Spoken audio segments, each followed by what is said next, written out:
Hey, what's up guys? Welcome back to another episode of Kendall Arnold Fishing, and in this video today I'm going to attempt to kind of dumb down bass fishing during the spawn.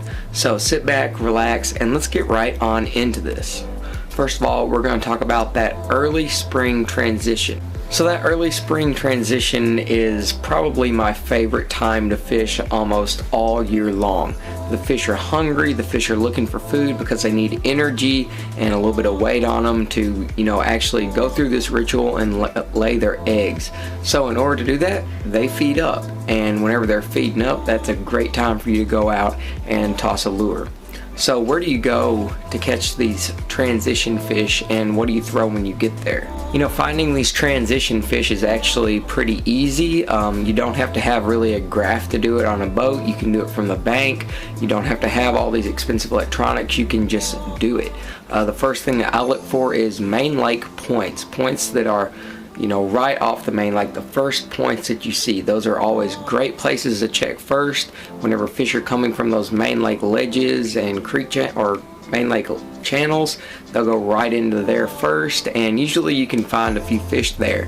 One of the cool things about fishing like this, if you find fish like that on those first points, you can kind of pattern them and run around different creeks and see if you can find more of these fish. After that, I go back a step further and try to find a secondary point. Secondary points are very similar to the first points in a creek, but they're just second. All the points after the first points are considered secondary points, and usually there's fish hanging around there.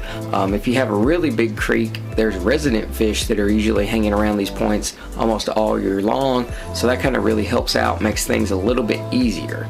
The kinds of baits that you throw during this transition is actually pretty diverse. You can throw a crankbait, you can throw a jig, you can throw a Carolina rig. It really doesn't matter. There's just so many different things that you can do. I recommend, matching the hatch, seeing what the fish are eating. For me, it's usually shad stuff, so I like throwing a crank or a spinnerbait, something along those lines. Really quick, if you guys like these kinds of videos, sound off in the comments down below. I love to know what you guys are thinking and your thoughts on these videos. If you happen to like them, be sure to hit that subscribe button and turn the notifications on so you see every upload that I have.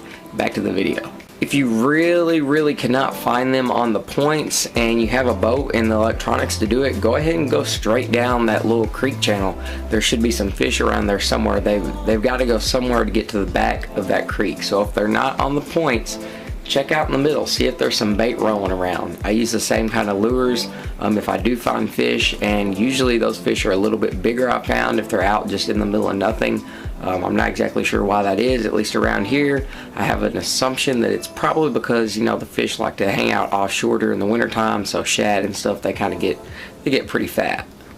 So after they get done with these points and stuff, generally they're going to go back to the very back of the creek where it's really shallow and lay some babies. Now, fish honestly can spawn just about anywhere, but they do like shallow water like that. However, you can find them on the points and such in the creek, but most people, including me, go to the very back and just start throwing around looking for fish if you can see them, or throwing a search bait if you can't exactly see them. And once you feel like you have a fish bite with a search bait or something, I like to slow way down with like a lizard, a jig, something that imitates a predator to the bass's eggs. Usually you can get bit quite a bit like that, and hopefully you can kind of sight fish them. Sight fishing them is a little bit easier. It helps you find them easier because you can see them, but I kind of like the whole blind sight fishing sort of deal I made a video on last year. Like I mentioned earlier, out in the middle of the creek, there's usually some sort of channel, and I know a lot of fish take that route, but I also use that route to actually find them as they're leaving their spawning bays and going out into the main lake. If you can find an area with a channel that goes straight off into a main lake channel, then usually you're going to find some fish. Those ledges and stuff, just about on any lake, there's some sort of drop where they just like to go chill out. I'm fortunate enough to live on Kentucky Lake, where there is a lot of ledges and a lot of creek channels that run from creeks where they spawn all the way into the main lake. And usually you can find them on those little highways. It's a really awesome thing to do if you have a graph. If not, it's kind of difficult, but it is doable. The guys way before we had electronics did it, and we can certainly do it now without them.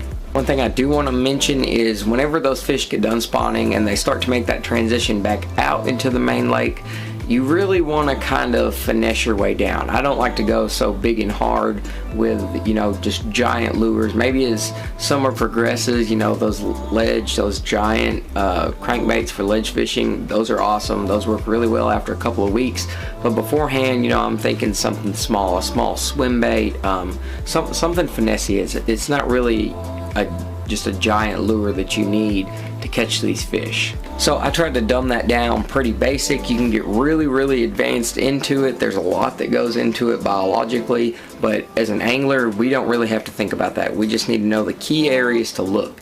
And finding these areas can be super simple if you take the time to look at a map or even go out and just look at the lake. It's a really interesting way to fish. The fish are doing something different than what they're doing the rest of the year, and it's fun. Fish this time of the year are really big too, which everybody loves that. So I want to thank you guys for watching this episode of Kendall Arnold Fishing. I hope to see you right here next time.